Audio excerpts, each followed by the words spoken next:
just gonna, oh my god, look at that. This wedge of meat basically slid on its own. Usually what you're gonna do is try and have a little piece of the skin, a piece of the meat, just to have all the textures in one bite. You wanna get some of the broth with it, some of the spicy sauce. You got the perfect bite now. At 7 a.m. in the morning, this might be one of the craziest breakfasts in Bangkok. I wasn't even supposed to be here. I was on my way to Indonesia, but the pull of this city is strong. There are dishes in Bangkok worth the stopover and the missed sleep. In fact, look at my hair this morning.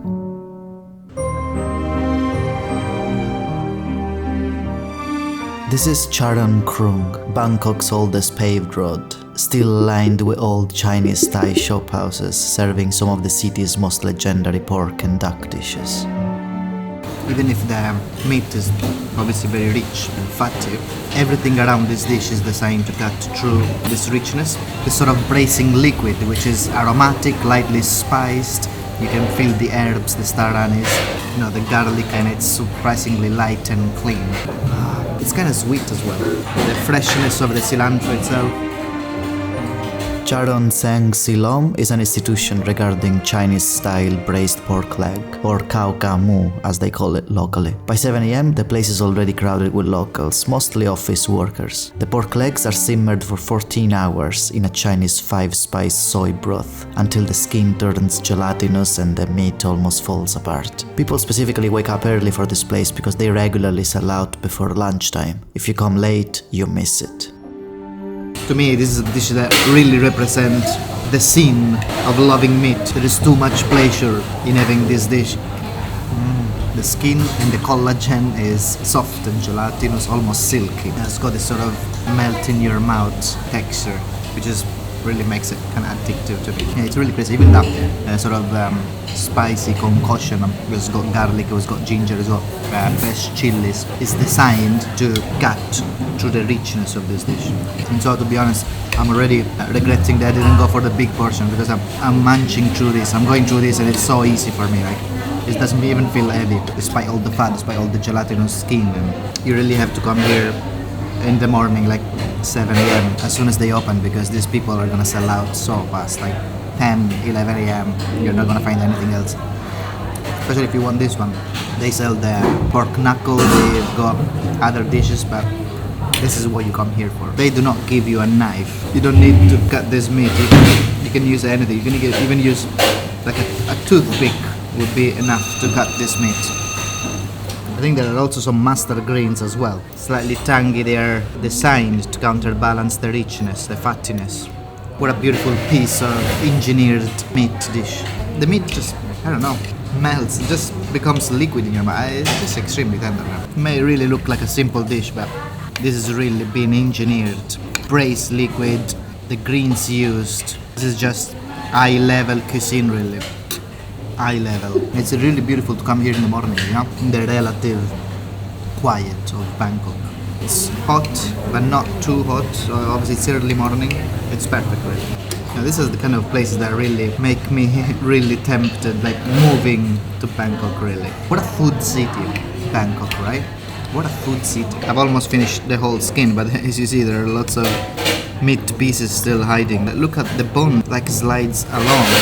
I'm not even doing anything. Look, all this meat came away from the bone on its own.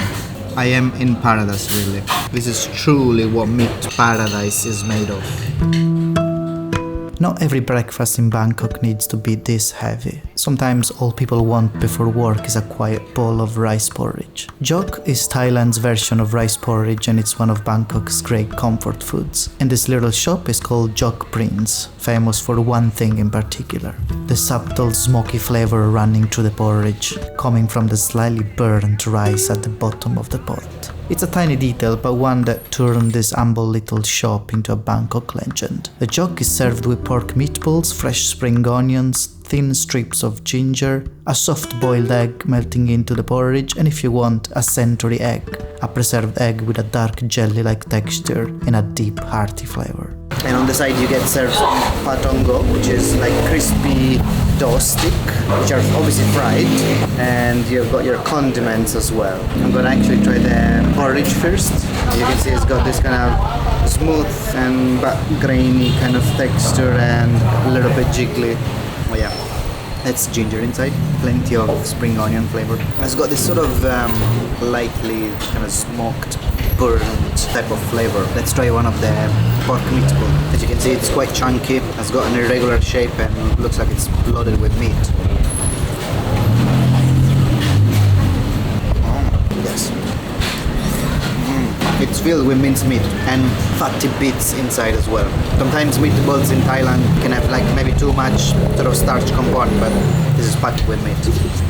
A very peppery and juicy meatball, I would say. You're always meant to adjust this type of porridges with some acidity and with some spicy kick, so I'm just gonna put some chili vinegar on top. Soy sauce and some white pepper as well. And obviously you're gonna give it a good mix, a good stir, and in the process I am also gonna break my soft boiled egg with all the yolk now spreading everywhere, and we can try this. The rich and porky porridge really needs a good sort of balancing out with the vinegar, and the ginger in there is also nice. The egg yolk in there, providing even more sort of protein content. Wow. I didn't remember like chilies in Thailand are very spicy. Obviously you're also meant to break the patongo, the breadstick inside, to give this kind of a little bit of crunchy texture. Basically the patongo, even if you soak it, it will retain this sort of crunchy texture, which is really nice. They will soak in the eggs, porridge, the onions, just amazing. Let's try the century egg, something I'm not extremely used to. Wow, this may be something that you either like it or hate it. It's a preserved egg, so I don't know, even fishy type of scent. What a combination of a breakfast. This is pretty much a comfort food, and people here in the local tradition, this is a Teochew Chinese origin type of dish, and in the local culture I think it's meant to be something you would eat if you're feeling sick or you need a reset of your stomach. Charoen Krung is Bangkok's oldest paved road, built when much of the city was still moving by canals instead of streets. Today, modern Bangkok rises all around it. But surprisingly, the old shophouses, many still run by descendants of Chinese migrants, have survived. In many ways, some of these skyscrapers are younger than the recipes still being cooked beneath them. So my friend, if you are skipping the cramped, smoky, loud little places in favor of the glass towers and molds, you are missing out. And I'm so happy to actually have finally crossed off my list this legendary duck restaurant. Prachak has been roasting ducks on Charoen Krung for over a century. Founded by Chinese immigrants in 1909, it became famous for its beautiful roasted duck, and a recipe that has outlived generations of Bangkok residents. In a city that never stops changing, Prachak built its reputation by doing the same thing over and over, exceptionally well, for more than 100 years.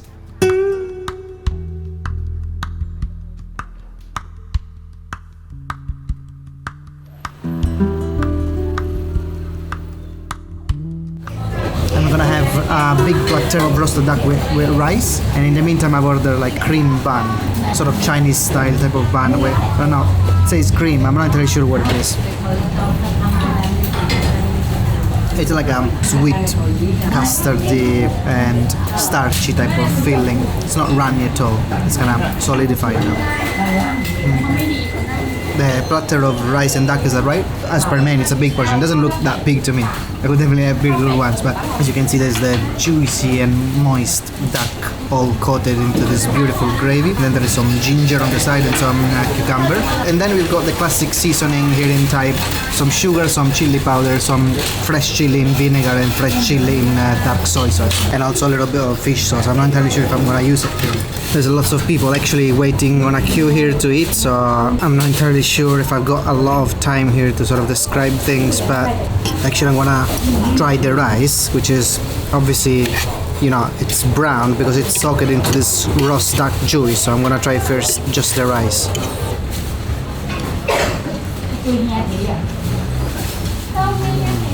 Actually, it's sweet soy sauce. It's mixed with the juice of the duck. Let's try a piece of the duck now, which you can see has got the skin on, which I never complain about.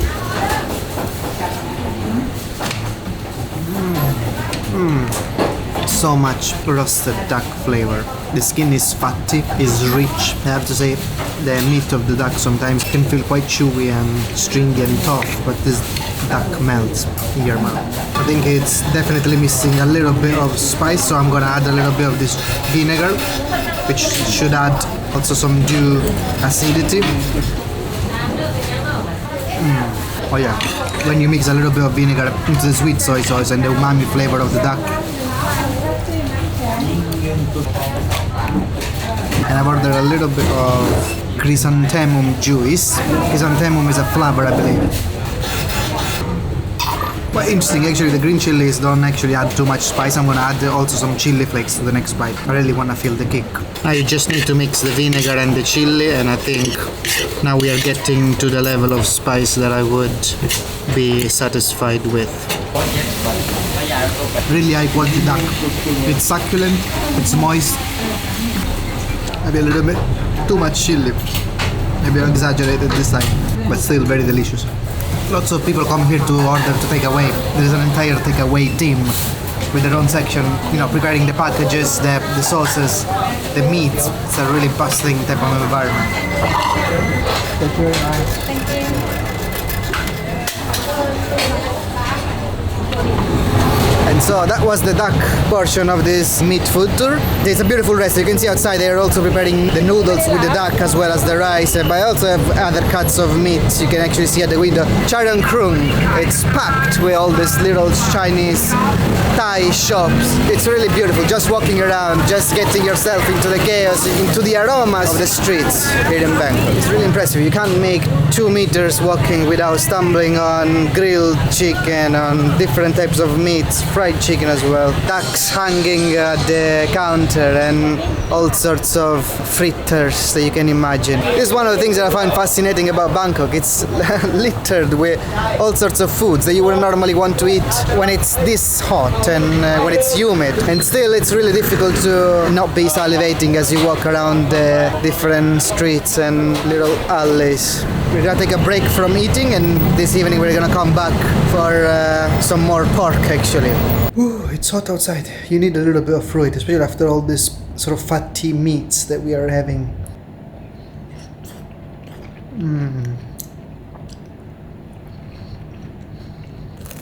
I think this needs put into the fridge. It's gonna be nice and fresh this evening after the pork dishes that we're gonna have. Resting at the hotel for a couple of hours, hoping that maybe Bangkok would feel a little fresher later in the day, was definitely wishful thinking. But the humidity and the heat doesn't stop people from eating the undisputed king of roast meats. This is moo grub, Thai crispy pork belly. With roots in Chinese cooking, it's eaten on its own, served over rice or dropped into a hot peppery bowl of soup. And one of Bangkok's temple of crispy pork is Mr. Joe. From the street, it's everything I love about old Bangkok food culture. No fancy design, no modern concept, just an old shop house with stainless steel counters, plastic condiment trays, tiled walls, and a kitchen that has spent years perfecting one thing. Behind the glass, it's not only a row of crispy pork waiting to be chopped, but an entire world of slow-cooked meats and unfamiliar cuts. The kind of place where every part of the animal has a purpose, and where generation of customers come back for these comforting flavors. I've ordered basically just a plate of crispy pork belly on its own, because I'm so in love with this that I needed to try it on its own. A little bit of a dip into this sweet soy sauce, which is kind of thick and gooey. The skin on the top is so crunchy. The reason why I love pork belly is because you got different types of texture through its different layers, and so you get the small amount of fat in the middle, beautifully crackly skin, and then the meat on the bottom. How beautiful is this piece of pork? It's like the ultimate umami type of dish. I wonder if we just put a little bit of spicy vinegar, what's gonna happen.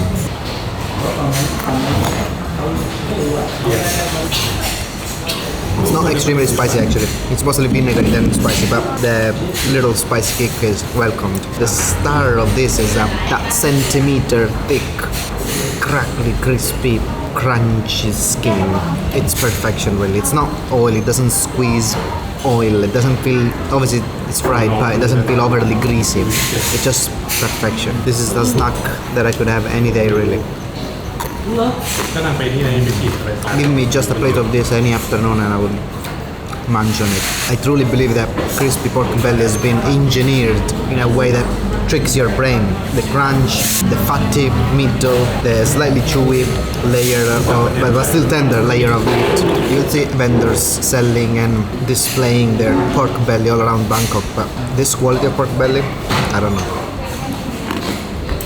Obviously then we got the white chub, which is the sort of pork soup, and this is a sort of a light broth consisting of different pieces of the pork. So you've got the crispy belly, but you've also got offal, you've got the spleen, you've got the liver, you've got pieces of lung as well, even a little bit of transparent gelatinous skin, and then you obviously got the noodles, which are rolled rice noodles. So first thing I'm gonna taste the broth.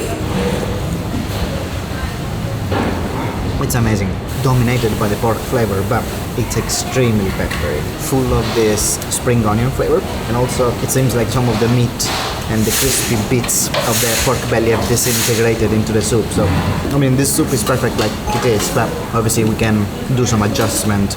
I wouldn't mind the touch again of vinegar, maybe a little bit more of chili flakes, and then you can give it a good stir. You need to pay attention because the noodle is very soft, so it will actually break. Rice noodles, they've got a little bit of elasticity and bounciness, a little bit of a chewy texture. Kind of reminds me of the chichong fang that we've got in Singapore. It's the same sort of sheet of rice noodles. And I really love how this broth has turned red because of all the spice that I've put in it. Let's try some of the offal, liver, or kidneys. It's got this kind of irony, kind of taste, and I think some people just don't like offal. For my point of view, it just makes the soup more interesting. It's really a beautiful combination. Obviously you've got the crispy pork belly as well thrown in there, but for me it wasn't enough to have the pork belly in there. Like I wanted my own separate plate, and I think this is what you should do as well. You should come here to try the kwai chab and the pork separately, because it's kind of different. The pork belly, when it goes into the soup, tenderizes a little bit. Even the crispy layer, it remains crispy but tenderizes.